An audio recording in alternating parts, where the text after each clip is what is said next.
Todos pensavam que ele era apenas um órfão fraco, mas ele se torna o espadachim mais forte para matar todos os demônios. No ano de 1830, demônios ainda espreitam nas sombras do Japão e caçam humanos. Naturalmente, os humanos os odeiam, e uma menina meio demônio chamada Suzune não é exceção. Mesmo enquanto Suzune continua chorando e se desculpando, o pai dela a expulsa para o galpão, e o irmão dela, Jinta, só pode assistir impotente a tudo isso. No entanto, ele não consegue suportar ver sua querida irmã sendo insultada e atormentada todos os dias. Então, em uma noite tempestuosa, ele decide fugir da cidade com ela. Enquanto procuram um abrigo da chuva em uma casa abandonada na floresta, sem saber para onde ir em seguida, um espadachim bondoso se aproxima deles e os convida a ir com ele se não tiverem um lar. Jinta e Suzune seguem um homem chamado Motoharu até a aldeia de ferreiros de espadas nas profundezas das montanhas, onde conhecem sua filha Shirayuki. Shirayuki fica animada quando descobre que as duas crianças que seu pai trouxe vão morar com eles. Enquanto Jinta fica encantado com a fofura de Shirayuki à primeira vista, Suzune leva algum tempo para superar seu nervosismo para se aproximar dela. Logo eles começam a viver juntos como uma família, e Jinta começa a ter aulas de esgrima com Motoharu, que é o guardião da vila. Um dia, enquanto Jinta, Shirayuki e Suzune estão voltando para casa depois de brincar no rio com um amigo, Jinta menciona o tema de Shirayukis. Mãe. Ela diz a ele que sua mãe é a sacerdotisa da vila, e que não é permitido a ela deixar seu santuário. Somente seu pai, que é o guardião da vila, e o chefe da vila podem encontrá-la porque, se ela encontrar pessoas comuns, seus poderes sagrados irão diminuir. Shirayuki diz que não vê a mãe há anos, mas apenas suspira para desabafar e volta. Com o passar do tempo, Jinta continua treinando sob a orientação de Motoharu e se aproxima mais de Shirayuki, com Suzune sendo a terceira roda entre eles. Então, um dia, uma tragédia atinge a aldeia quando um demônio mata a mãe de Shirayuki, e o pai dela sacrifica sua vida para impedir que o demônio escape. Na noite após o funeral, Shirayuki diz a Jinta que vai ser a próxima sacerdotisa após sua mãe porque quer proteger a aldeia. Ela afirma que a única coisa de que se arrependerá é de não poder ver Jinta de novo. E ele promete a ela que trabalhará duro para se tornar seu guardião, para que possam estar juntos novamente. Muitos anos se passaram desde então, e ambos mantiveram suas promessas. Shirayuki é a sacerdotisa da vila, enquanto Jinta é seu guardião, além do espadachim mais forte da vila. Um dia, enquanto ele relata a Shirayuki e ao conselho da aldeia sobre o demônio que matou recentemente na floresta, todos os anciões ficam tensos. Eles temem que os demônios estejam querendo comer o fígado da sacerdotisa, porque, de acordo com as histórias folclóricas, isso pode torná-los imortais. No entanto, Shirayuki acredita que os demônios estão tentando colocar as mãos na espada lendária chamada Iarai, que tem sido passada na sua família de uma sacerdotisa para outra. Isso preocupa o chefe da aldeia, mas seu filho Kyu, que é o segundo guardião, lhe diz para não se preocupar porque a sacerdotisa tem 2 guerreiros capazes a protegê-la. Ele então alfineta Jinta, chamando-o de brutamontes analfabeto. Mas Shirayuki impede a briga antes mesmo de começar. Após a reunião terminar, todos saem da sala, exceto Jinta, e Shirayuki sai de trás da cortina porque está cansada de agir formalmente na frente de todos. Ela faz Jinta chamá-la pelo nome, e então diz a ele que tem um convidado especial para ele hoje. Jinta imediatamente percebe que ela está falando sobre Suzune, e ele entra no quarto privado dela para ver sua irmã, que não cresceu nada em 10 anos dormindo tranquilamente. Jinta não está feliz que Suzune esteja quebrando as regras da aldeia ao estar aqui, mas Shirayuki fica do lado dela porque tudo o que ela queria era se encontrar com seu irmão, que estava ocupado com seu trabalho. Jinta acorda Suzune e diz a ela para não vir ao santuário porque é contra as regras, mas ela faz uma birra em resposta. De repente, Jinta ouve alguém se aproximando e Suzune sai furtivamente do santuário antes de ser vista. O visitante é o chefe da aldeia que pede para falar em particular com Shirayuki, até mandando Jinta sair do sala. Na manhã seguinte, Jinta volta para casa porque recebeu um dia de folga. Suzune fica feliz em saber disso porque planeja passar o dia todo com ele. Mas, para sua total surpresa, ela vê Shirayuki em sua casa. Tanto Jinta quanto Suzune ficam atordoados ao vê-la e perguntam como ela pode sair do santuário. Shirayuki, brincando, diz a eles que conseguiu uma permissão especial do chefe da aldeia para sair e ela quer passar o dia com eles. Suzune fica animada ao ouvir isso e sugere que os 3 tomem café da manhã juntos como antigamente. Após o café da manhã, Jinta decide levar a Shirayuki para a aldeia e Suzune acena para eles com felicidade. Mas uma vez que eles saem, ela deixa sua frustração aparecer. Enquanto isso, todos na aldeia ficam perplexos ao ver Jinta com uma garota bonita, pois não reconhecem o rosto de Shirayuki depois de anos sem vê-la.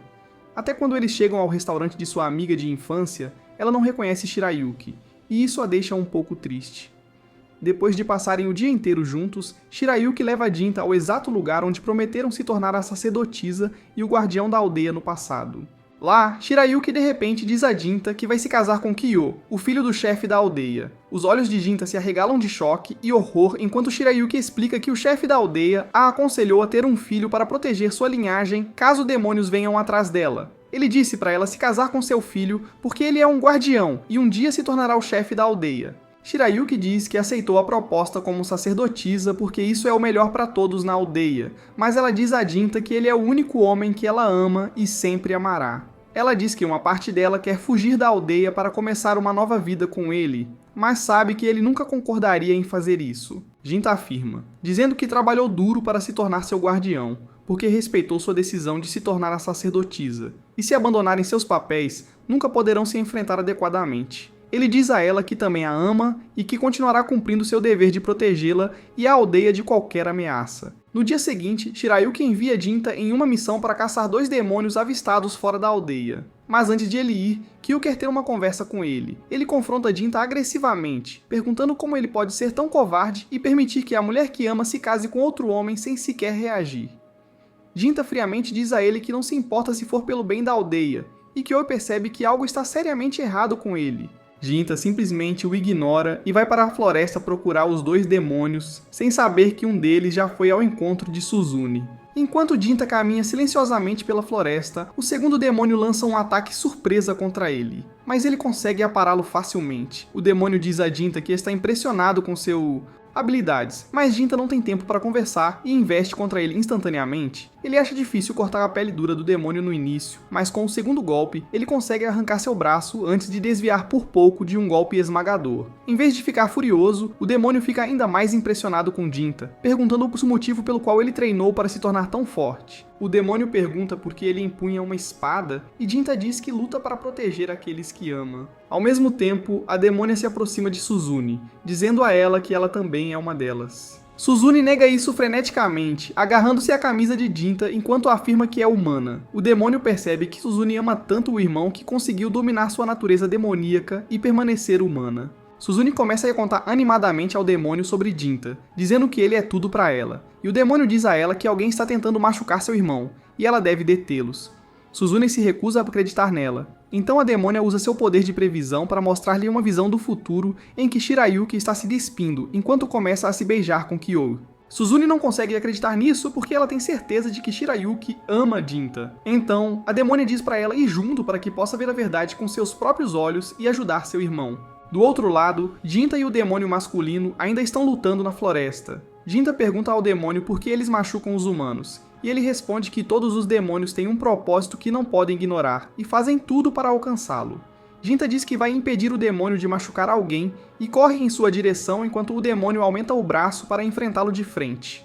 Um soco do demônio rasga o braço de Jinta e sua espada se estilhaça após chocar-se com a pele dura do demônio. No entanto, Jinta não desiste e agarra a ponta quebrada de sua espada para apunhalar o coração do demônio antes que ele possa atacar novamente. Seu ataque é fatal, e o demônio cai, mas ele está satisfeito porque cumpriu seu propósito. Ele diz a Jinta que sua parceira tem o poder da premonição, e ela viu que daqui a 170 anos, o deus demônio nascerá nesta aldeia. Ele diz que mesmo agora, o mais forte de todos os demônios vive nesta vila, e eles vieram aqui apenas para buscá-la. Jinta percebe que ele está falando sobre Suzune, mas antes que ele possa fazer qualquer coisa, o demônio decide dar-lhe um presente de despedida na forma de seus poderes. Enquanto seu braço força-se garganta abaixo de Jinta, o demônio pergunta o que ele fará quando aqueles que ele quer proteger se tornarem indignos disso. Ao mesmo tempo, Kyo está tentando fazer a ação com Shirayuki, e quando ela resiste, ele pergunta se ela quer que Jinta esteja de volta a tempo de ouvir seus gemidos. Essa declaração dura ajuda Shirayuki a se decidir, e ela começa a se despir enquanto diz que é o dever de uma sacerdotisa.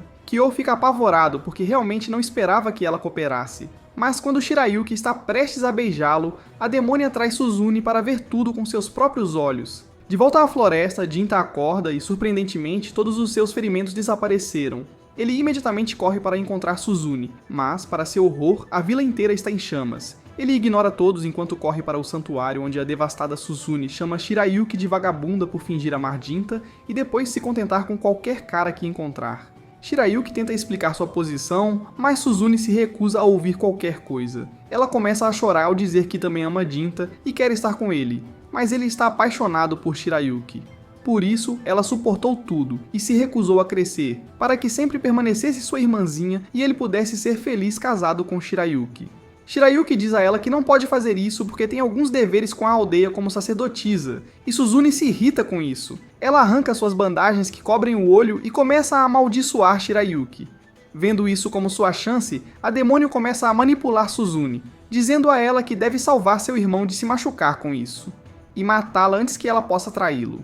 Os gritos de Shirayuki não alcançam Suzune de forma alguma, e ela é corrompida pelas palavras da demônia. De repente, seus poderes sombrios explodem e ela se transforma em uma demônia adulta, pronta para matar Shirayuki. Kyo tenta protegê-la, mas a demônia o derruba e o arrasta para fora porque tem algum uso para ele, deixando Suzune sozinha com seu alvo. Shirayuki está apavorada enquanto Suzune brandia a lendária espada de sua família, mas antes que ela possa atacar, Jinta chega lá. Shirayuki corre em direção a ele e Jinta a abraça fortemente, mas isso não é suficiente para salvá-la, pois um golpe rápido de Suzune faz sua cabeça voar. O devastado Jinta não consegue nem processar que está segurando o corpo ensanguentado de Shirayuki em seus braços quando Suzune de repente aparece atrás dele e diz que fez isso por ele. Jinta não a reconhece e apenas a considera como o demônio que matou a mulher que ele amava, e ele avança furiosamente contra ela. Suzune desvia dos ataques dele e pergunta o que há de errado com ela, e só então ele percebe que está enfrentando sua irmãzinha. Jinta pergunta a ela como ela pôde fazer isso com Shirayuki, e Suzune diz que ela era apenas uma que ia traí-lo, então a matou. Ela diz a Jinta que ele deveria estar feliz por ela o ter salvado de partir o coração, mas quanto mais ela fala, mais Jinta fica com raiva. Sua raiva começa a ativar o poder que o demônio lhe deu, e ele percebe que a mulher à sua frente não é mais sua irmãzinha. Ele avança contra ela com puro ódio, mas sua espada se despedaça ao tocar a aura demoníaca de Suzune. Jinta se sente patético porque não há nada que possa fazer, mas então percebe que pode usar o poder do demônio e seu ódio para vingar Shirayuki. Morte. Enquanto ele transforma sua mão, Suzune tenta explicar que só fez isso para fazê-lo feliz, mas Jinta grita para ela calar. Suzune começa a chorar, dizendo que agora Jinta também vai abandoná-la, assim como todos os outros. Ela diz que se ele não pode apreciar o que ela fez por ele, ela não se importa com mais nada. Ela grita que o odeia enquanto começa a correr pela sala, dizendo que ela é sua verdadeira família e que todos os outros são estranhos. Jinta diz para ela calar a boca e Suzune para, percebendo que ele não vai ouvir nada do que ela vai dizer. Em resposta, ela de repente se aproxima dele e o apunhala, mas quando tenta puxar a mão para fora, percebe que está presa. Enquanto luta para desprender a mão, Jinta lembra como nunca bateu na irmã nenhuma vez sequer, e então a soca com toda a força, deixando um buraco no corpo dela. Quando a ferida Suzune se levanta, Jinta investe contra ela com toda a força. No entanto, ele não consegue feri-la, pois a demônia feminina chega no último momento e se sacrifica para salvar Suzune. Ela diz a Suzune para fugir e pega a cabeça de Shirayuki, dizendo a Jinta que agora odeia tudo e vai incendiar o mundo inteiro. Ela diz a Jinta para se lembrar dela, porque não importa quanto tempo passe, ela virá visitá-lo uma última vez antes que tudo acabe. Jinta se esforça para ir atrás dela, mas a demônia ri enquanto usa toda a sua força para mantê-lo no lugar. Ela o solta apenas depois que Suzune escapa e alegremente grita que cumpriu seu propósito. Jinta pergunta a ela se seu propósito era um derramamento de sangue desnecessário e o demônio diz a ele que viu muito além no futuro. Em breve, os humanos descobrirão a eletricidade e sua luz artificial iluminará as noites, não deixando lugar para os demônios se esconderem. No entanto, o que ela fez aqui garantirá que os demônios continuem a prosperar, mesmo com o crescimento da tecnologia. Depois de dizer isso, ela morre com um sorriso e seu corpo se transforma em poeira. Quando tudo acaba, a raiva e o ódio de Jinta de repente se transformam em tristeza, e ele abraça o corpo de Shirayuki e chora enquanto pede desculpas repetidamente por não ter conseguido protegê-la. Logo depois, os aldeões começam a reconstruir suas casas, mas Jinta, agora completamente sozinho neste mundo, decide partir em uma jornada. Assim que ele sai de casa, encontra o chefe da aldeia esperando por ele. Eles vão ao restaurante da aldeia, onde Jinta diz ao chefe que vai em uma jornada para se treinar do zero, para que possa proteger a aldeia do deus demônio no futuro. O chefe da aldeia percebe que o deus demônio será Suzune e pergunta a Jinta se ele tem certeza de que pode detê-la. Jinta diz que fará o que precisa ser feito, e o chefe mais uma vez pergunta se ele vai ceder ao seu desejo de vingança e matar sua irmã. Jinta responde que nunca pode perdoar a pessoa que matou Shirayuki, e não importa que tenha sido sua irmã. Ele diz que está cheio de ódio, mas apesar disso, quer encontrar uma solução pacífica se ela existir. O O chefe da aldeia ficou aliviado ao saber que, apesar de se transformar em um demônio, Jinta ainda mantém sua humanidade. Para se despedir, ele entrega-lhe a lendária espada, Yarai, dizendo que, como a linhagem de Shiryuki terminou, a espada não tem dono, e Shiryuki gostaria que ele a tivesse. Jinta aceita a espada, e então, de repente, o chefe da aldeia cai de joelhos diante dele. Ele se desculpa com Jinta, dizendo que sabia que ele e Shiryuki se amavam, mas, apesar disso, fez com que ela se casasse com seu filho. Ele diz que tudo o que falou para Shiryuki sobre o benefício da aldeia era apenas uma desculpa, e que ele só queria que ela se casasse com seu filho Kyo porque ele gostava dela também. O chefe da aldeia diz que ele é o culpado por essa tragédia e Jinta o levanta, mas não o perdoa por isso. Ele deixa a aldeia depois disso, pensando em como sua vida inteira mudou em um dia. Enquanto começa a perambular pelo país, a única coisa na mente de Jinta é se preparar para a profecia que se tornará realidade daqui a 170 anos. Alguns dias se passam quando Jin chega a uma nova aldeia como um guerreiro errante, onde é imediatamente chamado por um dos aldeões para um trabalho. O homem é um dono de loja local que tem uma filha adotiva que ele ama muito. O trabalhador da loja, chamado Zen, explica a Jin que o nome da filha é Natsu e que nos últimos dias ela tem reclamado de ouvir um demônio do lado de fora do quarto gritando que ela é sua filha e deve voltar para ela. O pai dela está muito preocupado com ela, por isso ele quer que Jin seja seu guarda-costas por alguns dias, já que ela vai fazer 13 anos. Em breve. Jin tenta pedir mais detalhes, mas antes que ele pudesse entender a situação corretamente, uma jovem entra com um problema de atitude e começa a gritar com Zen por perder tempo ao invés de trabalhar. E então ela se vira para Jin e acha que ele é muito novo para ser um guarda-costas experiente e o chama de golpista. Jin está muito confuso sobre toda a situação enquanto Zen tenta fazê-la entender, mas Natsu lhes faz um gesto obsceno e se afasta, dizendo a Jin para ir embora. Zen pede desculpas pelo comportamento dela, mas Jin sai da casa. Mesmo assim, naquela noite Natsu começa a ter problemas para dormir novamente, pois está com medo de que o demônio possa aparecer de novo. Felizmente para ela, Zen é um cara muito legal e decide sentar do lado de fora do quarto dela para protegê-la. Natsu se sente melhor com isso, mas antes que ela conseguisse pegar no sono, ouve de repente o som horrível de um demônio chamando por ela. Ela fica apavorada e pergunta a Zen se ele ouviu, mas Zen não viu nem ouviu nada. Ele se pergunta se a filha do chefe está louca, quando de repente ouve uma voz alta gritando que Natsu é sua filha. Horrorizado, ele começa a olhar por toda parte quando de repente um demônio emerge debaixo da terra para o pátio e começa a caminhar em direção a Zen enquanto ele fica paralisado de medo. O demônio se aproxima dele enquanto Natsu espreita pela porta e percebe que este é o fim para ela e Zen, já que o demônio decide atacar, mas Jin chega na hora certa e corta o braço do demônio, salvando a vida de Zen. O demônio parece confuso ao ver um caçador de demônios nesta casa, mas antes que pudesse fazer qualquer coisa, Jin corta o monstro ao meio com um único golpe de sua espada. O demônio cai no chão e desaparece enquanto Natsu pergunta se o demônio está morto. Jin se vira e diz a ela que o preço de protegê-la acabou de aumentar porque este demônio ainda não morreu e provavelmente voltará. Novamente. Na manhã seguinte, Zen e Jin sentam-se para tomar chá, onde Zen agradece a Jin por salvar sua vida, enquanto Jin pergunta se ele tem alguma informação sobre Natsu. Zen parece confuso, mas diz a Jin que Natsu não é uma criança demônio, se é isso que ele está pensando.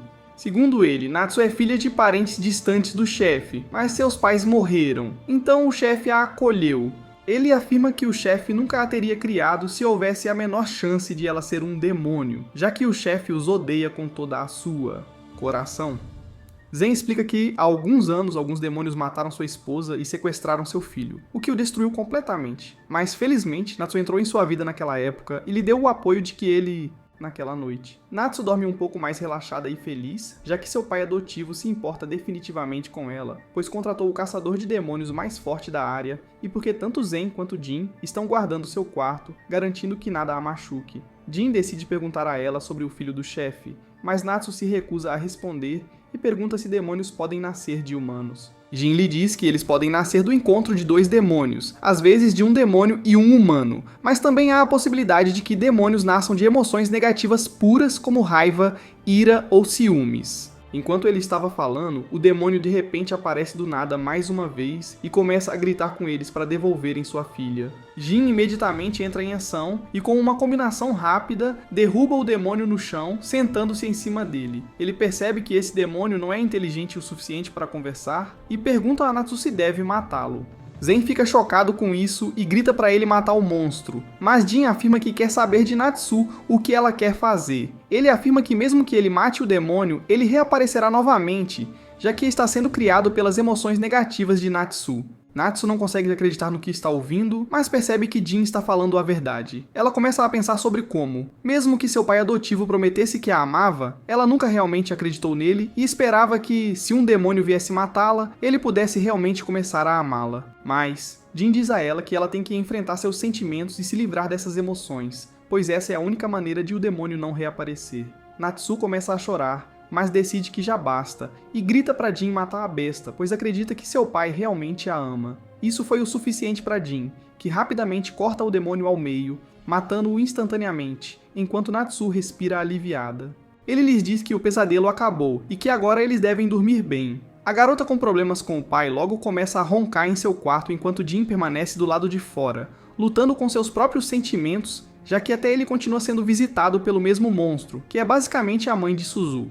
O monstro reaparece na frente dele, gritando as mesmas palavras repetidamente, mas Jin novamente corta sua cabeça com um único golpe, acabando com ela instantaneamente. Na manhã seguinte, Zen agradece a ele por ajudar com esse grande problema, mas Jin afirma que foi bastante terapêutico para ele também. Natsu parece confuso, mas ele explica que teve uma infância difícil e sua visão de mundo foi criada pela crueldade que viu ao seu redor. Desde jovem, ele teve essas emoções negativas dentro dele, o que deu origem ao mesmo demônio que estava incomodando Natsu nos últimos dias. Só que Jin levou décadas para finalmente superar seus sentimentos e ultrapassar o bloqueio mental de sua infância abusiva. Natsu não entende muito bem do que ele está falando, mas agradece mesmo assim pela ajuda enquanto se vira e sai da cidade. Nesse momento, o pai dela sai e pergunta se o homem foi embora. Natsu agradece a ele por contratar Jin, pois sem ele, ela provavelmente sempre teria medo de dormir à noite. Mas o pai dela afirma que qualquer pai faria o mesmo por seu filho. Ele então se vira para Zen e diz para ele voltar ao trabalho mais uma vez se quiser manter seu emprego e não se tornar um repositor. Zen corre imediatamente para dentro, enquanto Natsu decide que este é o momento de retribuir seu pai por toda a bondade que ele tem mostrado até agora. Ela olha direto nos seus olhos e pergunta se pode ajudá-los de alguma forma, o que era suficiente para seu pai ficar feliz, já que ele diz a ela para viver uma vida longa e feliz, pois isso seria a melhor coisa que ela poderia fazer por ele. Por outro lado, Jin olha para as folhas caindo das belas árvores, percebendo que mais uma estação passou, e ainda assim ele não está nem perto de seu objetivo de erradicar os demônios deste mundo. Mas ele respira fundo e decide continuar caminhando em direção a novas aventuras na próxima cidade. Alguns dias depois, Jin está em um restaurante em outra cidade, apreciando uma tigela quente de macarrão, enquanto o dono da loja e sua filha conversam com ele. O dono da loja reclama do imperador, que não consegue nem lidar com os piratas no mar próximo, e do assassino em série que, segundo rumores, assombra a cidade. Mas Jin diz para ele ter cuidado com o que diz. O dono imediatamente muda de assunto e pergunta a Jin sobre os noodles. Jin diz que eles são bastante sem graça e entediantes, e o homem não se importa com sua resposta honesta, porque ele conhece a verdade. No entanto, ele está curioso sobre por que Jin continua vindo ao seu restaurante, mesmo não havendo nada para ele fazer nessa cidade vazia. A filha dele tenta impedi-lo de espantar o único cliente, mas o dono da loja está confiante de que Jin não se importa com conversa fiada. Jin pergunta a ele por que abriu um restaurante nessa cidade em primeiro lugar, e o homem responde que queria fugir da sua passado. Depois que Jin termina de comer, ele paga ao dono do restaurante, que está curioso sobre sua fonte de renda. Jin diz que mata demônios para viver, e o homem inicialmente ri, mas depois dá-lhe algumas dicas sobre como encontrar seu próximo trabalho. Ele lembra Jin sobre o serial killer de quem estava falando antes, e diz que há muitas histórias horríveis em torno de suas vítimas. O assassino nem usa uma arma, porque suas vítimas são encontradas em um estado bem bagunçado, e os números de pessoas desaparecidas e os corpos encontrados não batem.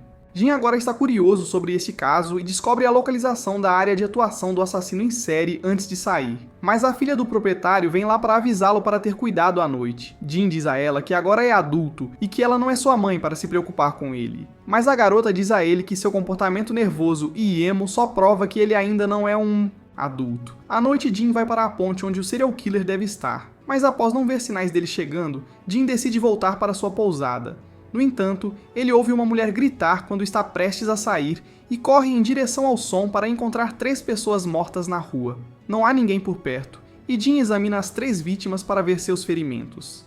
Todas as 3 vítimas são homens, mas ele ouviu o grito de uma mulher e isso cria suspeitas em sua mente. Enquanto Jin está ocupado tentando entender tudo, ele sente alguém se aproximando por trás, mas quando ele se vira, não vê ninguém.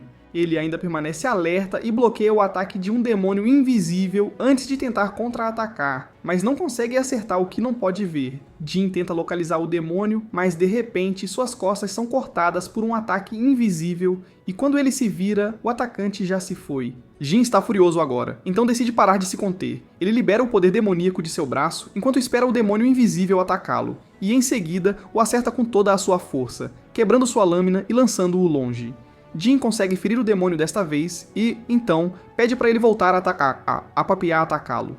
No entanto, o demônio pede uma trégua e se torna visível. Jin pergunta ao demônio seu nome antes de matá-lo e o demônio responde que é Mosuke. Jin decide acabar com ele usando seu braço demoníaco, mas Mosuke imediatamente se rende, dizendo que não quer lutar. Jin pergunta a ele por que diabos ele o atacou então, e Mosuke diz que ele também estava tentando caçar o assassino em série, e como ele tinha ouvido que o assassino era um demônio, ele suspeitou de Jin. No entanto, quando Jin o chamou de assassino, Mosuke percebeu que ele era o cara errado e se rendeu. Jin está confuso agora e pergunta por que um demônio gostaria de capturar um assassino em série, e Mosuke diz a ele que deveriam conversar em outro lugar onde ninguém os veja. Ele então leva Jin para sua casa, que parece bem barata, mas normal. Mosuke se transforma em um humano feio dentro da casa e diz a Jin que às vezes, demônios antigos como ele decidem viver suas vidas como humanos. Ele oferece a Jin uma bebida barata e começa a se apresentar. Ele diz que é um dos demônios superiores que vive há mais de 100 anos graças à sua habilidade especial de se tornar invisível.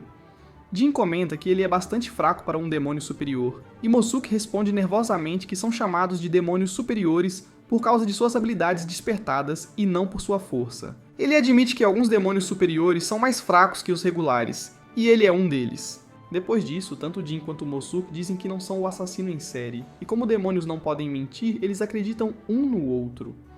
Jin então pergunta com Mosuke por que ele não confirmou nada antes de atacá-lo mais cedo, e o demônio responde que tem uma rixa contra o assassino em série. Ele diz que o assassino só mata homens na hora e sequestra mulheres, e sua esposa também foi sequestrada por ele. Mosuke dessaba enquanto conta a Jin que sua esposa era uma humana de bom coração que o amava apesar de saber que ele era um demônio. Ela foi sequestrada há 1 mês, e depois de 10 dias, seu corpo foi encontrado em um estado horrível no rio local. Mosuke diz que não gosta muito de humanos, mas ele amava sua esposa, e é por isso que ele não vai parar antes de conseguir sua vingança. Ele diz a Jin para se afastar desta vez e deixá-lo lidar com o assassino em série, mas Jin recusa, dizendo que seu propósito é caçar demônios, e ele não pode evitar isso. Mosuke entende isso e sugere que trabalhem em equipe para encontrar o demônio e derrotá-lo, mas ele ainda quer que Jin o deixe dar o golpe final. Jin fica comovido com sua determinação e concorda em trabalhar com ele, e no dia seguinte, os dois se separam para obter informações sobre o serial killer. Eles não encontram nada e voltam para a casa de Mosuke, onde começam a se aproximar bebendo. Mosuke pergunta a Jin por que ele mata demônios apesar de ser um ele mesmo, e Jin responde que ganha dinheiro com isso. Mosuke se recusa a acreditar que essa seja a única razão, então Jin diz a ele que mata demônios para se tornar mais forte, para que possa parar um certo demônio um dia. Mosuke está curioso sobre isso, e Jin conta a ele sua história passada, dizendo que, embora odeie sua irmã por ter matado a mulher que amava, não sabe se pode matá-la. Ele então pergunta a Mosuke o que planeja fazer depois de conseguir sua vingança, e o demônio responde que voltará a ser uma pessoa normal e amante da paz, e cuidará da esposa. No túmulo. No dia seguinte, Jin vai novamente ao mesmo restaurante, e a filha do dono pergunta a ele se encontrou alguma pista sobre o assassino em série. Jin responde que ainda está trabalhando nisso, mas, como não quer falar sobre o assunto, ele distrai a garota elogiando-a. Ele diz que uma garçonete bonita como ela deveria ter uma fila de clientes esperando do lado de fora da loja, e tanto a mulher quanto o pai dela ficam imediatamente convencidos com o elogio. O dono da loja se aproxima de Jin e pergunta se ele quer sair com a filha dele porque o próprio tem procurado um genro bonito. Mas a garota diz para ele calar a boca e parar de envergonhá-la na frente do único cliente. Ela então diz ao pai que encontrará um bom homem quando chegar a hora, e o dono volta para a cozinha para fazer seu trabalho. A garota então pede desculpas a Jin pelo comportamento do pai, mas ele diz que não é um problema.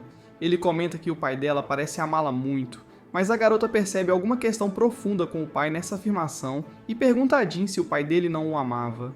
Jin decide se abrir para ela como sua terapeuta não remunerada e começa a contar sobre como seu pai nunca aceitou sua irmã, Suzune, como filha. E um dia, eles fugiram de casa. Ele diz que agora entende por que seu pai odiava Suzune, mas ainda há coisas que ele gostaria que fossem melhores. Naquela noite, Jin e Mosuke tentam procurar o assassino em série novamente, mas não encontram nada. Mosuke está ficando desesperado porque não houve pistas ou novas vítimas do assassino em série recentemente, e eles não conseguem encontrá-lo.